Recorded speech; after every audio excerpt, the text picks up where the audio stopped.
રાજકોટ શહેર વિસ્તારમાં રામદેવ ડાંગર ગેંગના જે સભ્યો છે એ ખૂનની કોશિશ, સરકારી નોકર પર હુમલો, ઈજા, રાયોટિંગ અને ગેરકાયદેસર આર્મ્સ જેવા ગુના આચરતી હતી.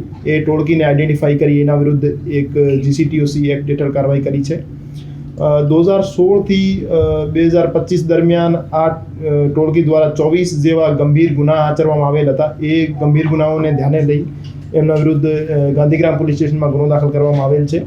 અને 3 આરોપીઓ રામદેવ લક્ષ્મણ ડાંગર, કુલદીપ ઉર્ફે લાલો દશરથસિંહ જાડેજા અને સતીશ મેરાભાઈ બાલાસરા અત્યારે ક્રાઇમ બ્રાન્ચના સકંજામાં છે. અને બાકી આરોપીઓ જે છે એને પકડવા માટે તજવીજ ચાલુ છે. છેલ્લા 10 વર્ષમાં આ ટોળકી દ્વારા કુલ 52 જેટલા ગુના આચરવામાં આવેલ હતા.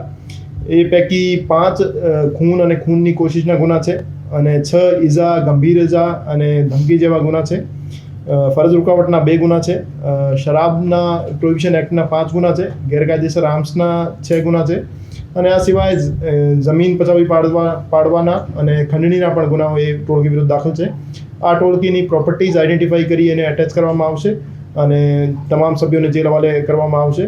અને આ સિવાય પણ રાજકોટ શહેરમાં સંગઠિત ગુના આચરતી ટોળકીઓને આઈડેન્ટિફાઈ કરવાની કાર્યવાહી ચાલુ છે અને એના વિરુદ્ધ પણ જીસીટીઓસીની કાર્યવાહી કરવામાં આવશે. અત્યારે હાલની પરિસ્થિતિએ જે અમે ગુનો દાખલ કર્યો છે, 5 મેમ્બર્સ વિરુદ્ધ દાખલ કર્યો છે, એમાંથી 3 રાજકોટ શહેર ક્રાઇમ બ્રાન્ચના સકંજામાં છે. છેલ્લા 1 વર્ષમાં વાત કરીએ તો આ 8મી જીસીટીઓસીની કાર્યવાહી છે અને લગભગ 90 જેટલા આરોપીઓને અમે જીસીટીઓસી હેઠળ જેલ હવાલે કર્યા છે.